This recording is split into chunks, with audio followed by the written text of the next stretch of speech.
भक्ति आस्था में लोग डूबे हुए हैं और ये पर्व नहीं बल्कि महापर्व कहलाता है। इसमें छठी मैया भगवान सूर्य की पूजा का खास महत्व है। तो व्रत से कैसे मिलेगी छठी मैया की कृपा, कैसे आप सूर्यदेव को प्रसन्न कर सकते हैं, किस मंत्र से संतान सत्ता का सुख प्राप्त हो सकता है, क्योंकि ये सूर्य से सीधे तौर पर जुड़े हुए हैं। उगते ढलते सूर्य को अर्घ देने का विधान क्या है, इसका महत्व क्या है, सब पर आज हम चर्चा करेंगे। हमारे साथ जाने माने ज्योतिष आचार्य रहेंगे जिनसे छठ पर्व के हर पहलू पर आज बात होगी। तो लोक आस्था का महापर्व छठ पूजा जो कि पूरी तरह से ग्लोबल हो चुका है। 4 दिनों के इस महापर्व की धूम दिल्ली और बिहार से लेकर विदेशों तक में नजर आ रही है और इस पर्व में सूर्यदेव और उनकी बहन छठी मैया की पूजा का विधान है और कहा यह जाता है कि इस व्रत का जिक्र रामायण और महाभारत में भी मिलता है।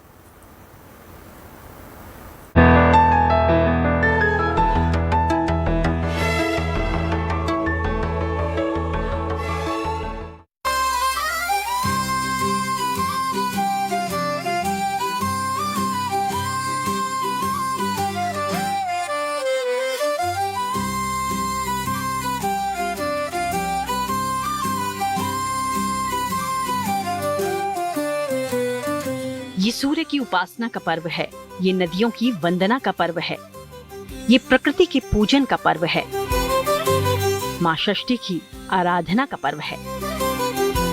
ये महापर्व कार्तिक माह की शुक्ल पक्ष की षष्ठी तिथि को मनाया जाता है। 4 दिनों तक चलने वाले छठ पर्व में सूर्यदेव के साथ उनकी पत्नी उषा और प्रत्युषा को भी अर्घ्य देने की परंपरा है। सूर्य की पत्नी उषा को उदय और प्रत्युषा को अस्त की देवी माना गया है। छठ पूजा के दौरान पहले दिन नहाए खाए तो दूसरे दिन खरना की परंपरा है। वहीं तीसरे दिन शाम में सूर्य को अर्घ्य तो चौथे दिन उगते सूर्य को अर्घ्य दिया जाता है। ये जो पूजन है सूर्य से ही आशीर्वाद लेने का है। संतान की उत्तम स्वास्थ्य और आयु के लिए पति पत्नी के बीच में प्रेम भाव वृद्धि रहे और सौभाग्यशाली स्त्री सदैव रहे, इसके लिए इस व्रत और उपवास को किया जाता है। और कोई व्यक्ति जीवित ऐसा नहीं है जिसके जीवन में उतार चढ़ाव ना आता हो।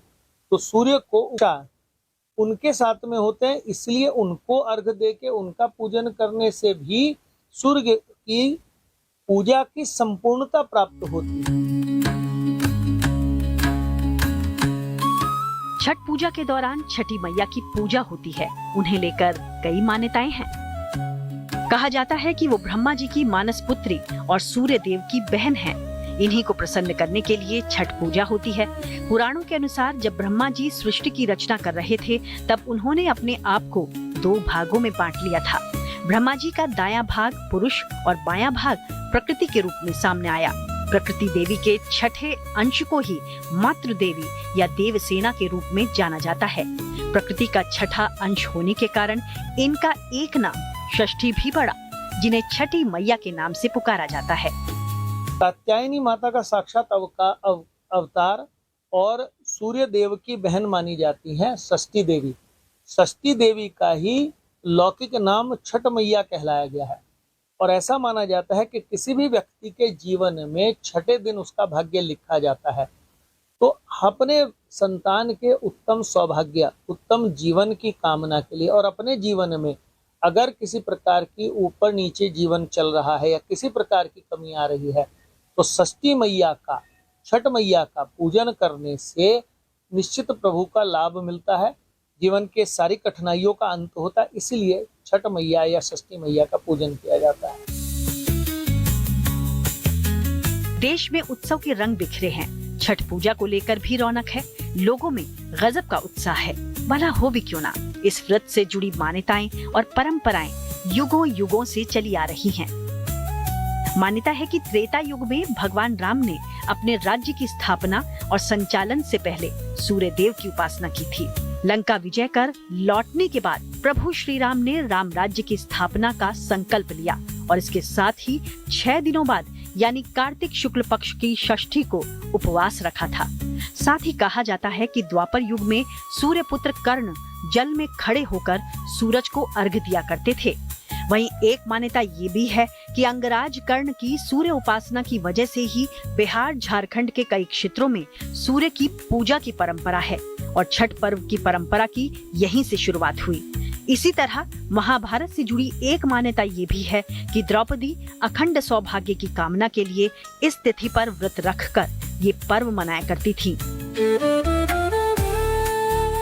ये त्योहार पूरे परिवार, विशेषकर बच्चों के आरोग्य और सफलता की मंगल कामना का भी पर्व है। छठ से जुड़ी धार्मिक मान्यताओं पर श्रद्धालुओं की आस्था अपार है, तो वहीं दूसरी ओर छठ त्योहार और सूर्य उपासना का वैज्ञानिक महत्व भी कम नहीं है। पृथ्वी पर ऊर्जा यानी शक्ति का एकमात्र स्रोत सूर्य ही है। ऐसे में ये समय, ये व्रत ऊर्जा, आरोग्य, संतान और सत्ता के सुख का वरदान पाने का बिल्कुल सही समय है।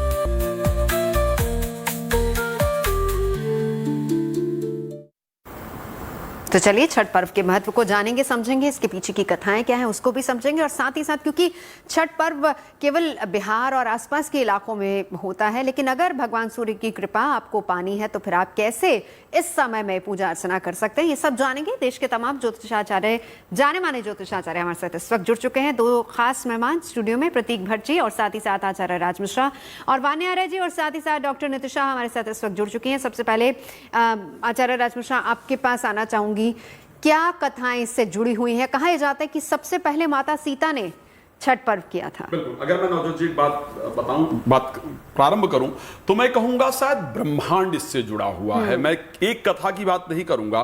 मुझे लगता है कि सूर्य के बिना किसी के लिए भी जीवन जीना संभव नहीं है, तो इसलिए पूरा ब्रह्मांड इससे जुड़ा हुआ। और मैं जानता हूं कि छठी ही एक ऐसा पर्व है जिसको बेशक आपके यहां किया जाता हो या ना किया जाता हो, लेकिन इस पर्व के दिन सूर्य की आराधना करके आप जीवन में वो प्राप्त कर सकते हैं जिसके लिए आप उत्सुक हैं।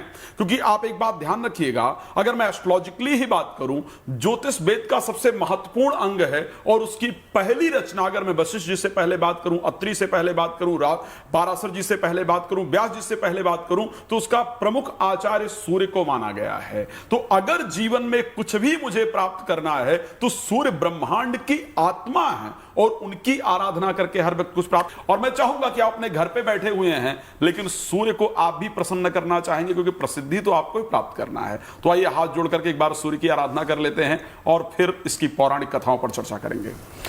ओम हे सूर्यो सहस्रेशो तेजो राशि जगत्पते अनुकंपमये मयाम देवा गृहाणर्घं दिवाकरः। बोले सूर्य भगवान की जय। तो इसकी पौराणिक कथा को लेकर बात करें एक बात नवजोत जी, और इस टाइम के व्रत त्योहार जो भी हैं ना, वो बहुत महत्वपूर्ण हैं। इस टाइम के ही वो व्रत त्योहार हैं जो कामनाओं को पूर्ति कराने वाले, की 12 वर्ष बाद और कई वर्षों बाद बृहस्पति अतिचारी होकर के उच्चस्थ होकर गोचर कर रहे हैं। अगर मैं छठी के पौराणिक कथा की बात करूं, भगवान राम सबसे पहले, माता जानकी ने तो इस व्रत को किया ही था, इसमें कोई दो राय नहीं है।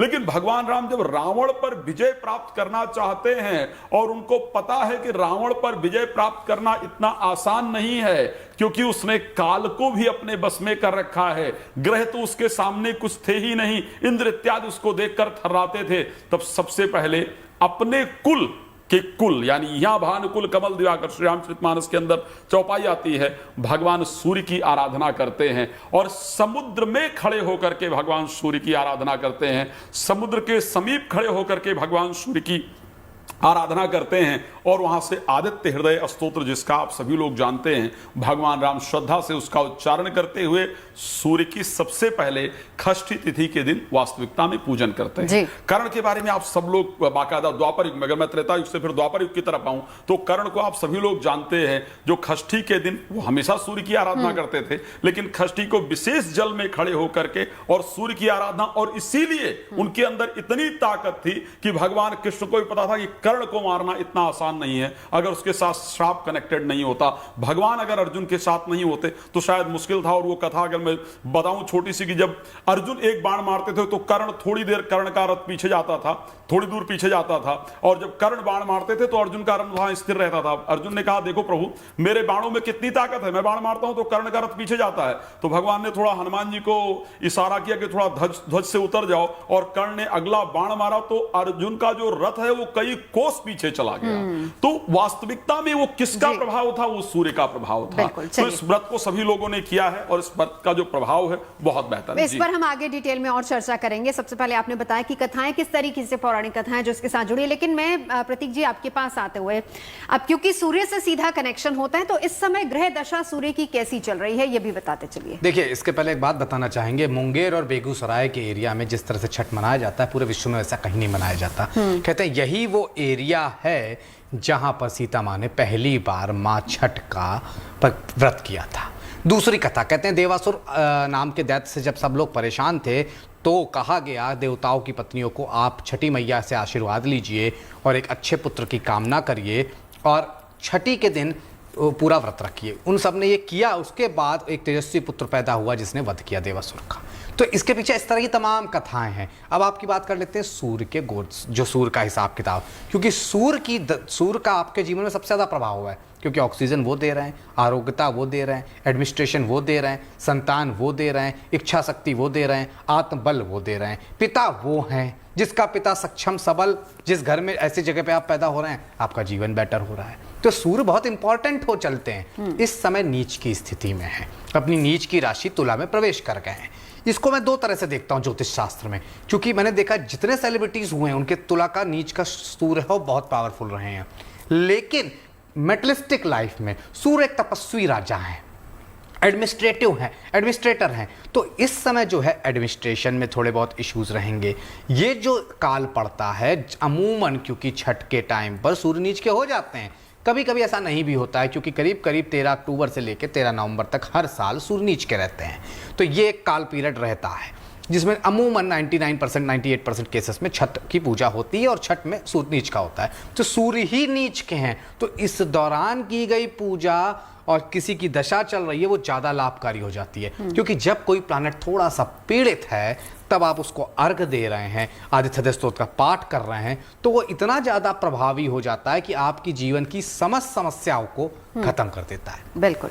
चलिए वान्या जी, अब मैं आपके पास आती हूँ। कथा हमने सुन ली और सूर्य का महत्व क्या है ये भी जान लिया, लेकिन सबसे अहम होता है इस पूरे पर्व को किस शुद्धता के साथ करना और किस परंपरा के साथ करना। कौन कौन से ऐसे नियम है, क्योंकि कहा जाता है कि सनातन धर्म में बहुत सारे ऐसे उपवास पर्व बताए गए हैं जिसमें अलग अलग तरह के होते हैं, लेकिन ये अगर आप छठ कर रहे हैं तो ये बहुत टफ, बहुत डिफिकल्ट माना जाता है, क्योंकि एक लंबा व्रत और उसका पालन आपको करना पड़ता है। स्वच्छता, निर्जला, स्वच्छता, साफ सफाई, सब कुछ, हर चीज का ख्याल रखना है। जी, आपने बहुत अच्छा प्रश्न किया। सबसे को मेरा नमस्कार। ये जो पर्व है ये purification of mind, body and soul के लिए ही किया जाता है। इस पर्व में स्वच्छता का बहुत ही ज्यादा और बहुत ही खास जो है अपने आप में ध्यान रखा जाता है। स्पेशली जो व्रती होती है इस पूरे पर्व में जो है वो जमीन पर सोती है। इस पर्व में जो भी पकवान बनते हैं, जो भी खाना बनता है, वो सारा का सारा चूल्हे पर बनता है, ना कि गैस पर। अगर किसी कारणवश चूल्हा नहीं भी अवेलेबल है तो नए गैस के चूल्हे पर आप जो है इसको बना सकते हैं। मिट्टी के चूल्हे पर आम के पत्तों की आम की लकड़ियां जो होती है, सूखी लकड़ियां, उस पर जो है ये पर्व करा जाता है। इसमें व्रती को अपनी साफ सफाई का बहुत ज्यादा ध्यान रखना होता है और खाना बनाने से पहले जो इस व्रत का खरना, जिसका मतलब ही जो है पूरा प्योरिफिकेशन ही है, तो खाना बनाने से पहले भी व्रती जो है अपना नहाने धोने का ध्यान रखती है। घर की सफाई एक बार नहीं 10-10 बार पूरे घर की सफाई होती है। पूरा ये 4 दिन जो होता है एक पूरा सात्विक लाइफस्टाइल जो है उस घर के अंदर जो है फॉलो किया जाता है। इसमें एक बहुत इंपॉर्टेंट चीज जो मैं जीएनटी के माध्यम से बताना चाहूंगी कि इसमें उगते सूरज के साथ साथ डूबते सूरज की भी आराधना होती है। लेकिन ये जो डूबते सूरज की आराधना है इसका लॉजिक क्या है? देखिए, इसमें बहुत सारे मीनिंग्स जो है हम इससे जो है कंक्लूड कर सकते हैं। इसका सबसे पहला मीनिंग ये है कि जरूरी नहीं है कि जब हम डूबते सूरज को भी प्रणाम करते हैं, तो जब भी हम अपनी लाइफ में, अपने जीवन में किसी भी टफ सरकमस्टांस में होते हैं तो भी हमें लोगों की, ईश्वर की सपोर्ट हमेशा मिलती है।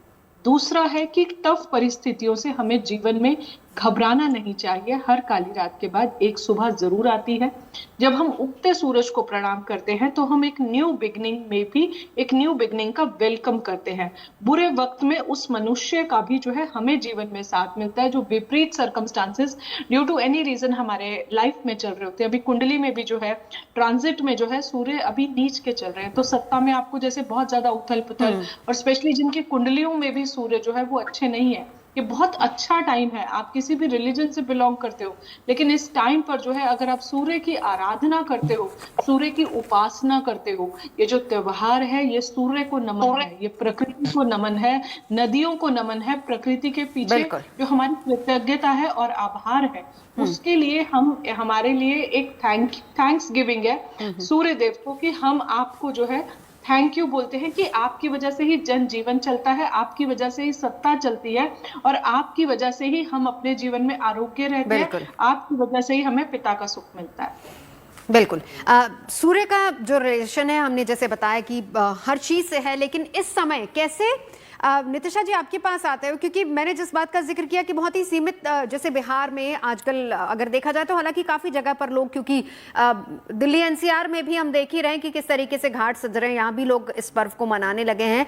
लेकिन ये समय कितना इम्पोर्टेंट हो जाता है, सूर्य को अर्घ देना कितना इम्पोर्टेंट है, और अगर कोई इस उपवास को नहीं भी कर रहा, छठ नहीं भी मना रहा, तो क्या वो भी अर्घ दे सकते हैं?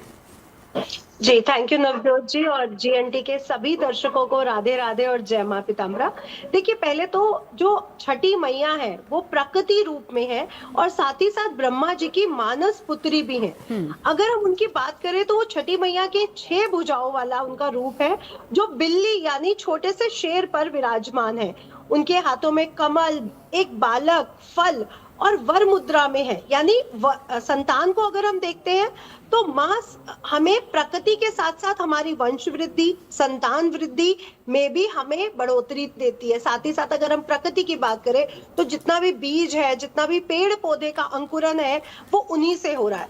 और सूर्य देवता की अगर हम बात करें तो सूर्य देवता ही जब निकलते हैं, जब सूर्योदय होता है तो प्रकृति अपने नए रूप में आती है, यानी जो बीज है वो अंकुरित होने शुरू हो जाते हैं। तो सब कुछ प्रकृति मैया यानी षष्ठी मैया से हो रहा है और सूर्य देवता से हो रहा है। साथ ही साथ नवजोत जी, हमारे घर में जब संतान पैदा होती है तो छठी वाले दिन हम उसकी कुंडली भी बनाते हैं। तो छठी मैया की पूजा हमारे घरों में, सबके घरों में होती है, लेकिन तब होती है जब बच्चा छठे दिन में आता है, यानी 6 दिन का हो जाता है। लेकिन अगर हम लोग सभी लोग छठी मैया की पूजा करने लगे तो एक तो सभी के घरों में जो संतान प्रॉब्लम, हार्मोन्स की प्रॉब्लम या हड्डियों से संबंधित प्रॉब्लम्स है, ये दूर होंगी, क्योंकि सूर्य देवता को हड्डियों का भी देव कहा गया है। और हार्मोन्स डिसबैलेंस के लिए भी छठी मैया की पूजा के लिए से हम अपने हार्मोन डिसबैलेंस को भी दूर कर सकते हैं। साथ ही साथ सूर्य की जो हमें मिलने वाली ऊर्जा है, जो हमें विटामिन डी वगैरह सब दे रही है, उसमें भी हमारी बढ़ोतरी होगी, कार्यों में सफलता आएगी, नई शुरुआत मिलेगी लोगों के। जो जॉब्स में, जो बिजनेस में लोगों को प्रॉब्लम्स आती है, जो सरकार में लोगों को प्रॉब्लम्स आती है, वो भी दूर होंगी। अगर हम एक वो डालें कि सूर्य अगर लग्न में होता है तो हमें आत्मविश्वास देता है, नेतृत्व करने की क्षमता देता है, बहुत ज्यादा निर्णयात्मक कार्यों में आगे बढ़ा देता है। वहीं अगर वो दशम स्थान में हो जाता है, दिग्बली हो जाता है, तो राजयोग, सरकारी पद, सरकार में बहुत ऊपर ले जाता है। तो सूर्य पूजा से अगर हमें नेम, फेम और सरकार में राजकीय पदों में प्रतिष्ठा मिल रही है तो सूर्य पूजा सभी के लिए अच्छा है। और षष्ठी जी की पूजा से भी हमारे हार्मोनल डिसबैलेंस, साथ ही साथ वंश वृद्धि में भी हमें सहायक है। इसलिए मैं चाहूंगी कि सभी लोगों को ये पूजा करनी चाहिए। चलिए, अब हम छठ पर्व की जब बात हो रही है, राज जी आपके पास आऊंगी, उससे पहले एक बार प्रतीक जी आपके पास आते हुए, 4 दिन, पहला, दूसरा, तीसरा, चौथा, एक बार बता दीजिए किस किस दिन क्या क्या होता है, कैसे नियमों का पालन करना है। पहला दिन नहाए खाए, आपको निश्चित तौर पर सूर्य को अर्घ देना है, पूजा उपासना करनी है। इस दौरान सूर्यास्तक का पाठ, आदित्य हृदय स्तोत्र का पाठ किया जा सकता है। दूसरा दिन भोग लगता है, खरना का भोग लगता है, खीर गुड़ की बनाई जाती है, उसमें निश्चित तौर पर आप प्रसाद में वितरित जरूर करें। और उसमें खास तौर से आपको कुछ चीज़ों का विशेष ध्यान रखना होता है, जो होता है घी और उससे बनी हुई रोटियों का ख्याल रखा जाता है। दूसरा दिन इसको समर्पित है। तीसरा दिन संध्या अर्घ को है, नदी या तालाब में खड़े होकर अर्घ देनी चाहिए। पूरा परिवार अगर करे तो बहुत अच्छा। चौथा दिन ऊषा अर्घ और पारण का होता है। कहा जाता है 36 घंटे का निर्जला उपवास पूरा होता है और उसके बाद आप पारण कर रहे होते हैं। इस दौरान आपको सूर्य से संबंधित चीज़ें जैसे गेहूं हो गया, बाजरा हो गया, गुड़ हो गया, उसका दान, अपना जो भोग है सबको वितरित करना और गरीबों को कुछ वस्त्र दान देने चाहिए। इन 4 दिनों में कहीं ना कहीं आपको कंटिन्यूअस हर दिन अर्घ देने के बाद कुछ दान जरूर करते रहना चाहिए जो सूर्य से संबंधित हो। सूर्य का दान दवाएं भी हैं। कोई व्यक्ति अगर किसी चीज़ से पीड़ित है और दवा लेने में असमर्थ है, उसे आप वो दे सकते हैं। सूर्य की चीज़ें कृषि रिलेटेड भी हैं, वो दान से दे सकते हैं। सूर्य की चीज़ें गेहूं भी है, गुड़ भी है, वो दान दे सकते हैं। और उसके साथ साथ तांबा दान दे सकते हैं, कुछ नहीं तो तांबे का गिलास दान दे दिया। इस तरह की चीज़ें 4 दिन अगर आप फॉलो करते हैं, निर्जला व्रत का पारण करते हैं, तो जो भी मनोकामना है वो पूर्ण होती है। और कहते हैं माँ छठी का प्रताप इतना है, जो कि मैं आपसे एक बार कह भी रहा था नवजोत जी, कि अगर आप देखें तो पूरे भारतवर्ष में सबसे ज़्यादा आईएएस पैदा होते हैं उत्तर प्रदेश से, नंबर 1 पे, नंबर 2 पे बिहार से। और ये पर्व पूर्वी उत्तर प्रदेश और बिहार, झारखंड, कलकत्ता में बहुत जोर शोर से मनाया जाता है। सूर्य महाराज की विशेष कृपा है और पूर्वी उत्तर प्रदेश और बिहार में। और आप इसकी मतलब कि कहीं ना कहीं महानता देखिए। मैं मतलब बड़ा मुझे गर्व होता है ये देखते हुए, सुनते हुए, इस्लाम धर्म के लोग बिहार में जो पालन करते हैं वो भी ये व्रत रखते हैं। अपने आप में तमाम लोगों को जोड़ने वाला ये व्रत है। बिल्कुल। अब सबसे अहम ये होता है आचार्य राज मिश्रा जी, अर्घ देना। देखिए, आप लोग हमेशा ये बताते हैं कि सूर्य को अर्घ दीजिए, आपका सूर्य मजबूत होगा, लेकिन यहाँ पर डूबते सूर्य को भी अर्घ दिया जाता है। इकलौता ऐसा पर्व है जहाँ डूबते सूर्य को अर्घ दिया जाता है। उसके मायने क्या है? यही हमारे सनातन की एक ही परंपरा और एक सुंदरता है। नवजोत जी, मैं 2 चीजें आपको यहाँ बताना चाहूंगा अर्घ से पहले। आप सोचिए, अगर अंग्रेजी में, क्रिश्चियनिटी में कोई बूढ़ा हो जाए तो उसको क्या कहते हैं? ओल्ड कहा जाता है। अन्य धर्मों के अंदर भी इसी प्रकार किसी व्यक्ति को उस शब्द से संबोधित किया जाता है जो बेहतर नहीं। ओल्ड मतलब वो बूढ़ा हो, किसी काम का नहीं रह गया। लेकिन हमारे सनातन धर्म में क्या कहते हैं? वृद्धा, वो बढ़ गया।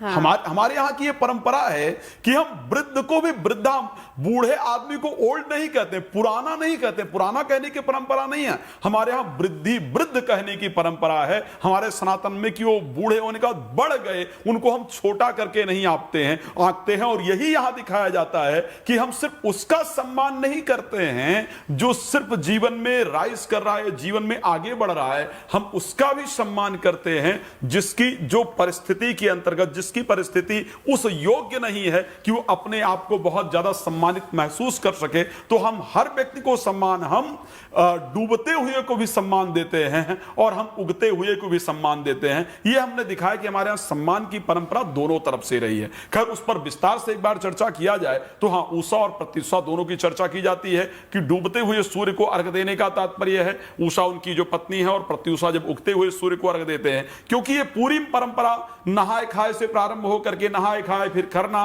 फिर सजिया अर्घ और फिर भोरवा अर्घ, ये 4 प्रकार की परंपरा का पालन किया जाता है। और मैं जब छठ की वास्तविकता में बात करता हूं नवजोत जी, तो जो मैं व्रत की कल्पना करता हूं सदैव कि व्रत को किस प्रकार किया जाना चाहिए, परमात्मा को प्राप्त करने के लिए किस प्रकार की साधना किया जाना चाहिए, तो मुझे वो सिर्फ छठ के अंतर्गत ही वास्तविकता में नजर आता है। क्योंकि किसी व्रत को करने से पहले हम जनरली जब व्रत करते हैं तो क्या होता है, कल हमारा व्रत है तो आज हम क्या प्रारंभ करते हैं, आज खूब दबा के रात को खा लो क्योंकि कल हमको भूखे रहना है। लेकिन एक छठ का व्रत ही इस प्रकार का व्रत है कि कब, जिस दिन नहाए खाए है उस दिन क्या खाने का नियम है? नियम है कि आपको घिया खाना होगा, आपको पीली दाल यानी चने की आपको दाल का सेवन करना होगा। चने की दाल बृहस्पति तत्व को रिप्रेजेंट करता है, घिया बुध तत्व को रिप्रेजेंट करता है। आप अपनी बृहस्पति की जो ऊर्जा है शरीर के अंदर, उसको आप जागृत करते हैं ताकि आप व्रत के अंदर, व्रत के लिए तैयार हो सके और आपकी आत्मा सात्विक हो सके। फिर दूसरे दिन आप पूरा दिन व्रत करते हैं। दूसरे दिन पूरा दिन व्रत करके शाम को क्या खाना खाया जाता है? पूरे दिन कुछ नहीं खाना है, पानी भी नहीं पीना है। रात्रि को खाना क्या खाना है? रसियाउर कहा जाता है गांव में, जो गुड़ का चावल बनता है है ना, उसको रसियाउट कहा जाता है, वो बना करके और उसके साथ रोटी। सायंकाल में आपको वो भोजन करना है, वो आपके मंगल तत्व को स्ट्रांग करेगा, और गुड़ के अंदर सूर्य तत्व पाया जाता है, उसको आपके स्ट्रांग करेगा। मंगल तत्व स्ट्रांग होने से आपकी भक्ति करने की जो ऊर्जा है वो आपको प्राप्त होने जाएगी, उससे आप करेंगे। फिर उसके बाद जाकर के आप सांझी अर्घ में क्या करते हैं, जो रात्रि को अर्घ दिया जाता है उसको आप किस प्रकार से करते हैं, आप रात्रि को दुग्ध से अर्घ प्रदान करते हैं, और दुग्ध से रात्रि को जो अर्घ, दोनों अर्घ के नियम डिफरेंट हैं। जो सजिया अर्घ दिया जाता है उसका नियम डिफरेंट है। मैं यहीं से हम चर्चा को आगे बढ़ाएंगे। दोनों अर्घ के नियम किस तरीके से अलग है और कैसे इस दौरान आप भगवान सूर्य को प्रसन्न कर सकते हैं, उनकी कृपा पा सकते हैं, इन सब पर बात होगी। लेकिन फिलहाल यहाँ रुक रहे एक छोटे से ब्रेक के लिए, हम तुरंत लौट।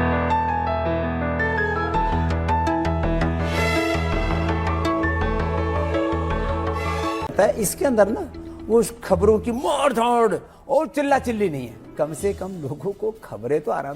खबरें कभी रफ्तार से दौड़ती हैं तो कभी धीमे धीमे पक रही होती हैं।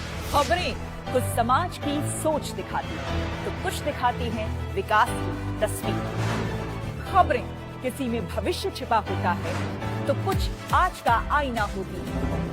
खबरें कुछ जेब पर असर डालती हैं तो कुछ दिल को छू जाती है। ऐसी हर एक खबर जिसका जिंदगी पर है असर, जानने के लिए देखिए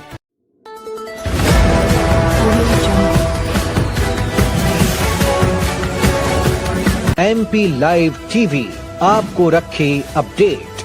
सच जो हम आपको बताएंगे। ऐसी ही तमाम खबरों से अपडेट रहने के लिए MP live TV news channel को सब्सक्राइब करना ना भूले।